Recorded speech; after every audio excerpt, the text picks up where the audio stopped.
차별주의자 김지혜. 프롤로그. 당신은 차별이 보이나요? 결정장애. 이 말을 처음 들었을 때 나는 재미있다고 생각했다.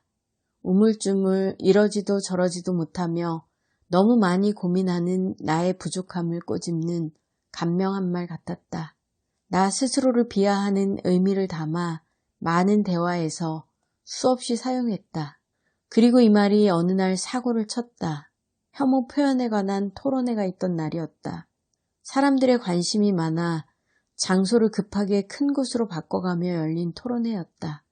토론자로 함께한 나는 토론 중에 이 결정장애라는 말을 썼다. 이러지도 저러지도 못하는 상황에서 우리 모두 결단을 내리자는 말을 하던 와중이었다. 토론회가 끝나고 식사를 하러 가는 버스 안에서 참석자 중 한 분이 나에게 조용히 물었다. 그런데 왜 결정장애라는 말을 쓰셨어요? 짧은 한마디였다. 그건 질문이 아니었다. 나의 잘못을, 더 정확하게는 혐오 표현을 하지 말자던 사람이 결정장애라는 말을 사용하는 모순을 지적한 것이었다. 많은 장애인들이 참석해서 듣고 있던 자리에서 나는 내가 장애라는 말을 어떻게 사용하고 있는지 의식조차 못하고 있었다. 나는 얼른 그에게 나의 잘못을 시인하고 부끄러워했다. 하지만 이미 토론회는 끝났고 그 자리에 참석했던 사람들에게 사과를 할 기회는 사라졌다. 어떻게 해야 할까? 그런데 동시에 나의 마음 한쪽에서는 희한한 생각이 자라고 있었다. 그 말이 뭐가 문제인 거지? 문제가 아니라고 애써 부인하고 사소하게 생각하려는 방어 기제가 작동하기 시작했다. 결정장애라는 말이 왜 문제인지 제대로 이해하기 위해 장애인 인권운동을 하는 활동가에게 전화를 걸어 물어보았다. 그는 우리가 일상에서 얼마나 습관적으로 장애라는 말을 비하의 의미로 사용하고 있는지에 대해 설명해 주었다. 무언가에 장애를 붙이는 건 부족함, 열등감을 의미하고 그런 관념 속에서 장애인은 늘 부족하고 열등한 존재로 여겨진다. 전화를 끊고 나서 나는 한동안 멍해진 기분으로 나를 들여다보기 시작했다. 사실 많이 놀랐다. 내가 장애인을 차별하는 생각을 가지고 있다고? 믿을 수가 없었다. 아니, 믿고 싶지 않았다. 대학에 입학해 처음 들어간 동아리가 수화 동아리였다.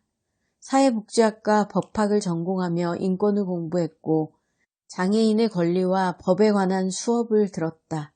내가 가족 중에 장애인이 있어 어떤 상황인지 어느 정도 알고 있다고 생각한 내가 차별하는 생각을 가지고 있다니 동시에 많은 것들이 이해되기 시작했다.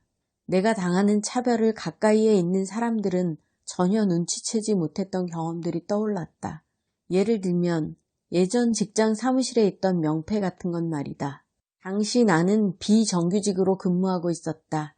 나의 사무실 문에는 보라색 종이를 코팅한 명패가 붙어 있었다.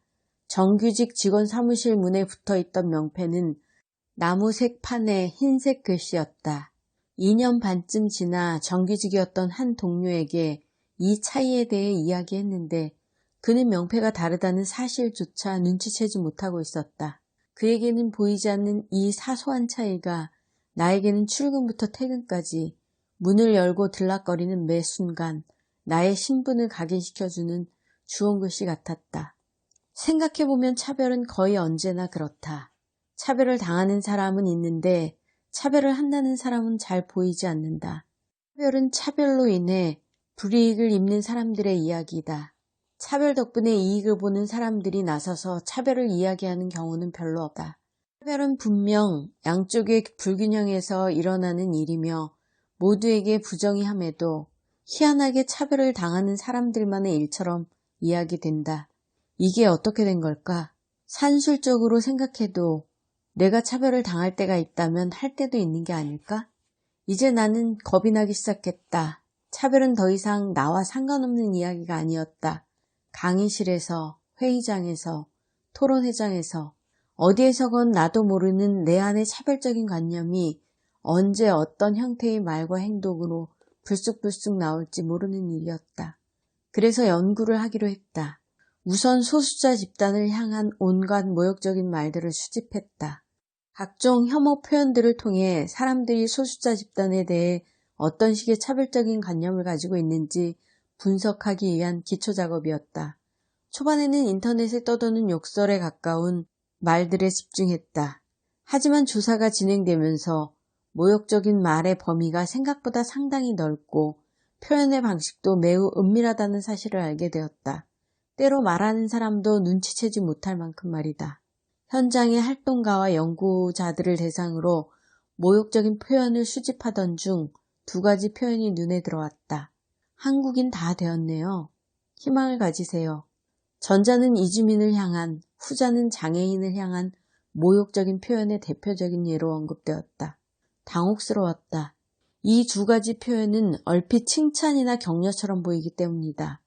말하는 사람의 입장에서는 정말로 칭찬과 격려의 의도가 있었을 것이다.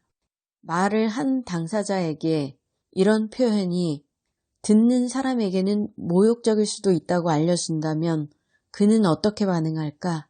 그가 그럴 의도가 없었다고 항변한다면 더 이상 문제가 아닌 걸까?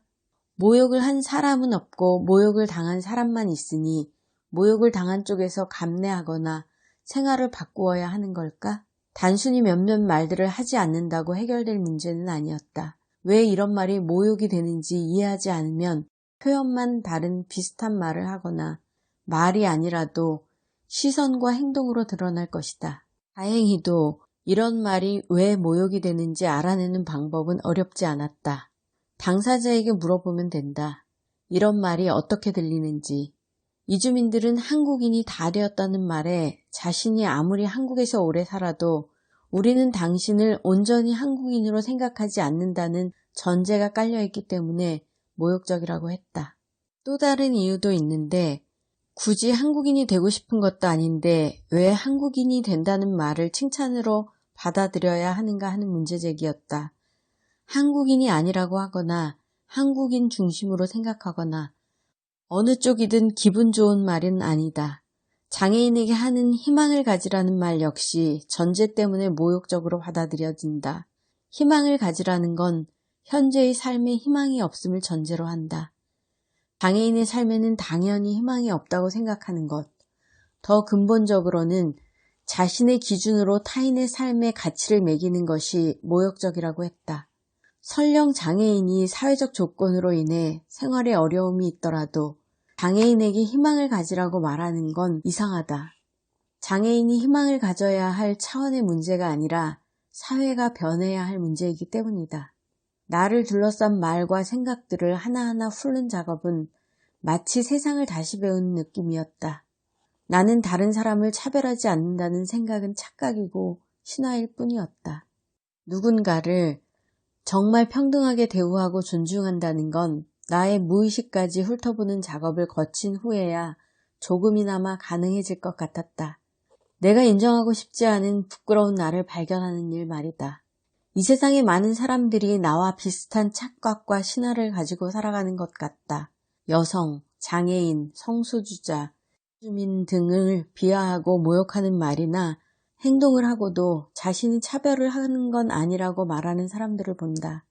어떤 사람들은 성소수자를 향해 사랑하니까 반대한다고 외치고 주먹을 휘두르면서 그것을 사랑의 표현이자 정의라고 믿는다. 당신이 하는 행동이 동료 시민의 존재를 부정하는 인격적 모욕이며 폭력이라고 아무리 말해도 그들은 듣지 못한다. 이 끝도 없는 평행선을 어찌하면 좋을까? 이런 문제를 해결하기 위해 시민사회에서는 차별금지법을 제정하라고 요구하지만 정부와 국회는 사회적 합의를 이루라며 손 놓고 가만히 있는 상태이다. 시간이 흐르는 것만으로는 이 간극이 저절로 좁혀지지 않는다. 수자를 침묵시키는 방식으로는 이 상황이 종료될 수 없다. 정의에 반하는 결론이며 당사자들이 가만히 있지도 않을 것이다. 그러나 소수자가 목소리를 낸다 한들 아무도 듣지 않는다면 교착 상태는 마냥 계속될 것이다. 우리는 도대체 무엇을 합의할 수 있을까? 이 책은 이런 개인적이고 사회적인 고민에서 출발했다. 희망적인 것은 대부분의 사람들은 차별을 하지 않으려 한다는 사실이다. 다만 차별이 보이지 않을 때가 많을 뿐이다. 그래서 우리는 스스로 선량한 시민일 뿐 차별을 하지 않는다고 믿는 선량한 차별주의자들을 곳곳에서 만난다. 나는 나를 포함한 많은 사람들이 차별을 인식하지 못하는 이 기묘한 현상을 따라가 보기로 했다. 다행히도 이미 많은 연구자와 학자들이 풍성한 연구와 논의들을 제시하고 있었다. 그들의 작업을 따라가면서 최근 한국에서 벌어졌던 사건들에 비추어 생각을 연결시키는 작업을 시작했다. 일부에서는 어떻게 차별을 보지 못하는 선량한 차별주의자가 만들어지는지 생각해 본다. 일장에서는 우리에게 익숙한 일상의 특권을 돌아보며 나의 위치로 인해 불평등이 보이지 않게 되는 착시 현상을 다룬다. 2장은 때로는 유동적이고 서로 교차하는 경계로 구분된 집단에 따라 사람들이 서로를 차별하고 또 차별을 받는 현상을 살핀다. 3장은 구조적 차별에 둘러싸인 사회에서는 차별을 받는 사람들조차 그 질서에 맞추어 생각하고 행동함으로써 불평등을 유지시키게 되는 아이러니를 이야기한다. 2부에서는 차별이 어떻게 지워지는지, 어떻게 정당한 차별로 위장되는지 살펴본다. 먼저 4장은 흑인 분장을 둘러싼 논쟁에서 시작해 누군가를 비하하는 유머나 농담의 효과에 대해 살펴본다. 5장은 비정규직에 대한 차별과 같이 어떤 차별은 공정하다고 생각하는 능력주의 신념을 해체한다. 6장은 대중시설에서 외국인을 거부하고 분리하는 등 누군가를 배제하고 분리하면서 이를 정당화하는 현상을 관찰한다. 7장은 퀴어 문화재와 같이 가시화된 소수자를 대하는 대중의 태도를 통해 공공의 공간은 과연 누구의 것인지 질문을 던진다. 3부에서는 앞에서 살핀 내용을 바탕으로 차별에 대응하는 우리의 자세를 이야기한다.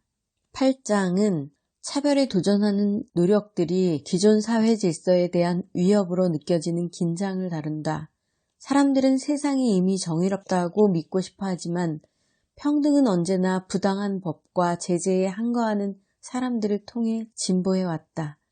9장은 모두를 위한 화장실 논쟁을 시작으로 보편적이면서도 다양한 모든 사람을 포괄하는 탐구의 과정으로서 평등에 대해 이야기한다. 마지막으로 평등을 실현하는 하나의 해법으로서 차별금지법을 둘러싼 논쟁의 의미를 10장에 담았다.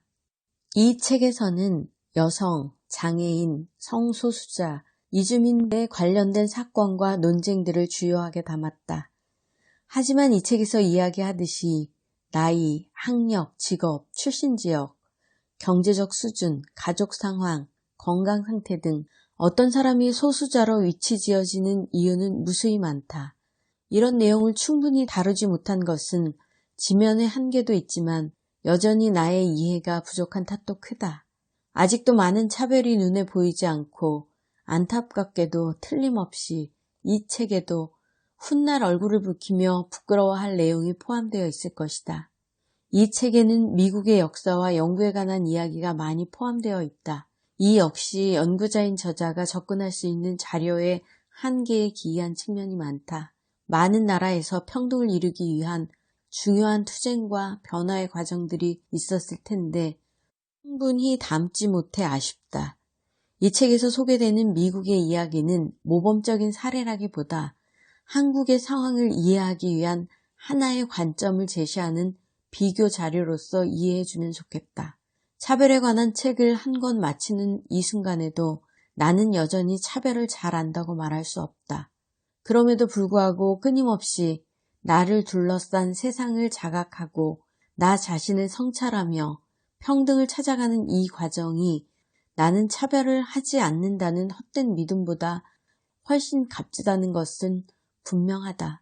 앞으로도 계속될 이 긴 여정을 열어준 3년 전 토론회에서 만났던 그분의 질문에 감사드리며 독자들에게도 이 책이 그런 질문으로 남기를 바란다. 차별주의자 김지혜 프롤로그 당신은 차별이 보이나요? 결정